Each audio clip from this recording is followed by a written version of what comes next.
Alright guys, so on this video we are going to talk about starting a farm, homestead, cattle operation, vice versa, whatever you're looking at.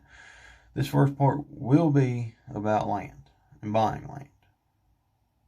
So if you already have land and you're looking to get it running, up and running, making money, what have you, go ahead and hit that subscribe button. Go ahead and get part 2. It'll be more based on actual after you have the land, what you need to do to get started. Full disclaimer right here, guys. If you want to be a farmer, rancher, or homesteader, there's one thing you need to watch out for. Men or women. This is serious. You might wind up with a head like this. Yep. Because there's going to be days when you get up, you just rub all that hair plumb off the top of your head. Because some days things won't go right. It might be a simpler life, not always an easier life. But that being said, just a joke, guys. Nothing fancy. Let's get right on to this video. Alright guys, first thing I recommend when you go to buy a piece of land, figure out what you want out of the land, what you're planning on doing. Whether you be a hobby farm, homestead, cattle operation, what have you. Then, once you figure that out, get in your car and drive around in the area that you're looking at farms at and talk to the farmers that are there, homesteaders. Typically, they're going to be older people, really nice people. They'll talk to you, give you some information about the area. You might even ask them things that their property has a restriction on, because some properties have restrictions on what kind of animals you can run on that property, what kind of homes you can put on the property, especially if you're trying to buy vacant land and building a house on it. So let's say you want to build a house in the next 2 years, but you buy this piece of property and you say, well, I'm going to buy a trailer and put it on this piece of property, hook it up to a septic system, and I'm going to live in that until the house is built. You want to make sure that there is not a restriction saying that you can't have a trailer on that property. And by trailer I mean house trailer or RV. Some properties restrict the amount of animals or the kind of animals that you can have on a property. If you're driving through an area that is all horse farms and there's not a single cattle farm in the middle, you might want to find out if there's any restrictions on having cattle or other livestock in that area. So that being said, if you pick out a piece of property that you like, you know exactly what you're going to do, first thing you want to do is you want to call a county that it's in, talk to the county auditor, find out if there's any back taxes on that property, because you can be responsible for that if you buy that property and they haven't been paid. Like I said, this is in the state of Ohio. Other states are different, and they might not all pertain to, this video might not pertain to your current situation based on where you're at, what you're looking to do, and things of this nature. So I went through my local listings and I found a property that will be a great start. Kind of a larger number of acres for starting, but it would be a good start for somebody. And we'll give you some reasons why, and we'll give you some things to watch out for. Alright, so basics on this property that I picked out to use. Just a random property. It has a 3-bedroom house, 3-bedroom, 2-bath house, 2 barns that are 40 by 48. It has a total of 45 acres. When I look at acreage, there's just 3 types of acreage that I look at: farmable or tillable, occupied, by that I mean having structures on the property, as far as a house, barn, your yard, that's all occupied. It's all being used for something. And wooded. All right, so on this property, it is 40 acres of farmable or ranchable land. Right now it is pasture. Okay, so it is 40 acres, has about a 3-acre yard, has a 1-acre pond, and then with the driveway minus another acre from your area. All right, so you get 40 acres of good pasture ground. This property is already fenced in for cattle or horses.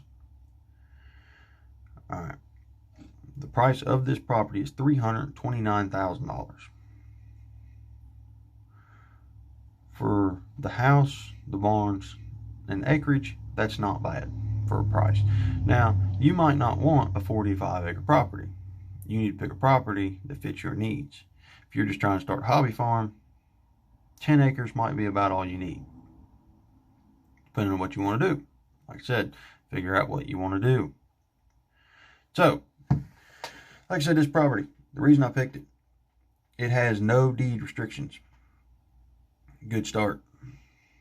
It has a current CAUV, which stands for current agricultural use value.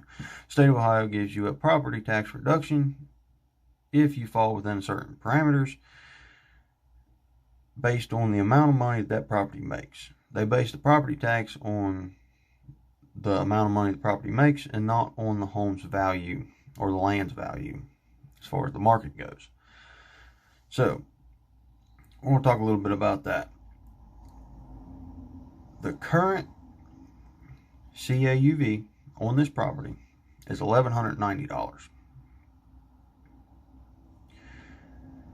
Based on the amount of land and the property value, the standard property tax for that land is $5,150. So that is a pretty good difference. So it can save you some serious money if you have that. Now, one thing to watch out for, if a property already has one and you're looking to transfer it over into you. So when you buy this property, if it already has one, you have to make sure that within that first year of owning that property, you can meet all the requirements of receiving that. Let's say the minimum requirement is that you have to make $5,000 on that property. I don't think it's that much in this state. I think it's around $2,500, and that's gross, which is not hard to do with 40 acres. But if you just bought it and you're fixing it up or whatever and you're not working it, the thing is you can lose that. If you lose that first year, you can pay, they can make you pay the property tax for the 3 years prior when you didn't own it, for the difference that exemption or reduction gave you. So over the difference between them two over the 3 years would be $12,000 ballpark. So $12,000 difference. You want to make sure when you buy that property, if you're not going to have it up and running, you want to know who's got to pay that. Sometimes you can work it out with the person who owns it to where they'll cover that. Sometimes you can't. It all depends on what your needs are. So you want to do everything you can to make sure that you have it up and running and meet all the requirements within the first year, which is not a really huge deal because it's not that hard to get. But like I said, you don't want to get stuck with them back taxes. Another thing is you want to look at is there any unpaid taxes on that property from the previous owner. If the previous owner owes back taxes and he sells that property, then back taxes can transfer to you in certain states. Like I said, not all states are the same. Talk to your county auditor. They can give you more information on your state. Your county auditor is a great tool when you're going to buy land. Now, like I said, the reason I picked this is there's some really great things. There's some things you need to watch out for. If you're looking to run cattle on this property, take this property that I chose to take a look at. It is 45 acres, and like I said, it has a 1 acre pond. The problem with cattle are, in the summertime when it's hot, they like to get in the pond. 1 acre is a big pond, which means it's probably deep. Now, if cattle are going in and out, they're dragging the water up, they're going to make the banks muddy. If you get a cow that is weak, and it gets in there and it can't get back out of that mud, you're going to find that cow drowned down in the bottom of that pond. You don't want that. Some people say stock ponds are alright if they're shallow, where the cow can stand dead to center, and it's all set where they can get in and out. Sometimes it works. I wouldn't do it just because it takes a risk that you don't need to take.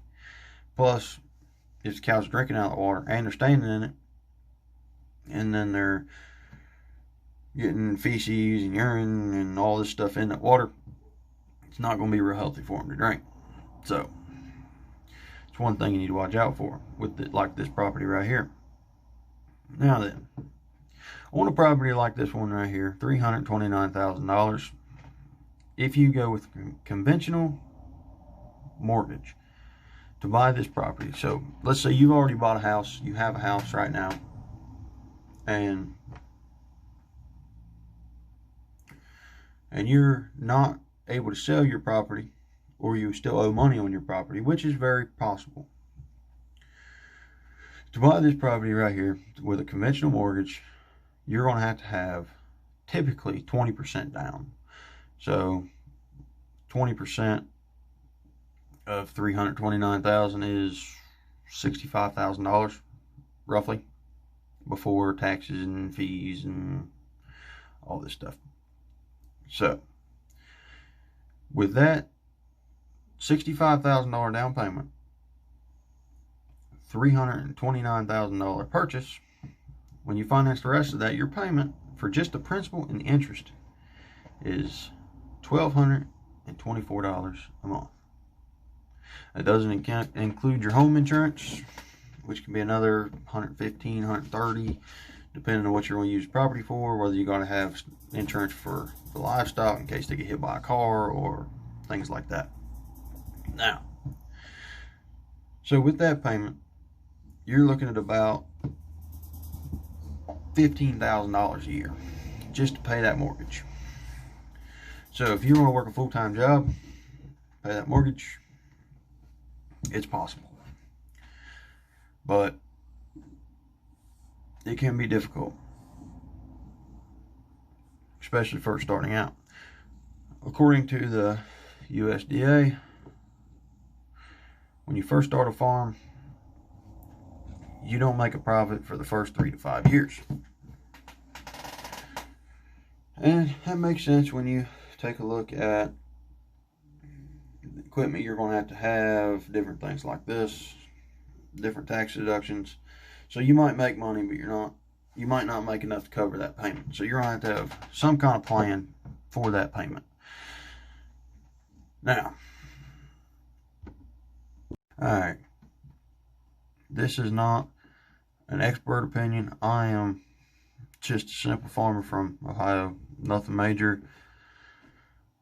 Like I said at the beginning of the video,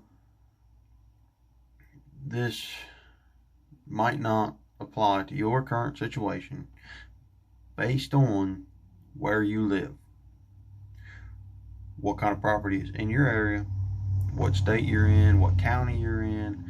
Everything is different state to state. I don't know everything about every state. So the number one thing you need to do is talk to farmers in your state. I will try to put up the most accurate information I can, but it will be based on my state. Okay? That being said, like I said in the video, you can talk to your county auditor, and it will give you a very good tool to choose your land, what you need to look for, what to watch out for, things of this nature. So guys, like I said, this is part 1. Go ahead and hit the subscribe button so you get the updates for part 2, part 3, part 4. I don't know how many parts it's going to be. Go ahead and throw your comment down there. Put your 2 cents in, whether you've already bought the land, things you're looking at when buying the land. like I said, go ahead and hit that like button. Go ahead and subscribe. And I will see you on the next video.